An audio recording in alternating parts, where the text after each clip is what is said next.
Centauro 39enne muore dopo schianto contro un'auto lungo la provinciale di Caserta. In moto con lui c'era anche minorenne, le sue condizioni non gravi.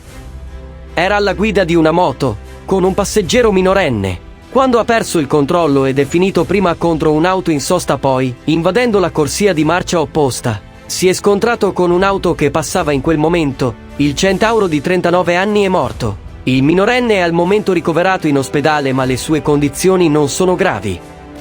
Sono stati gli agenti del reparto infortunistica stradale a intervenire lungo la via provinciale di Caserta con direzione di marcia da Casavatore verso Napoli.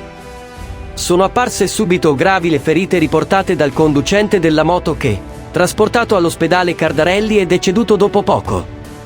Gli agenti della municipale, sentito il magistrato di turno, hanno disposto il sequestro di veicoli coinvolti e l'accertamento tossicologico per il conducente della vettura.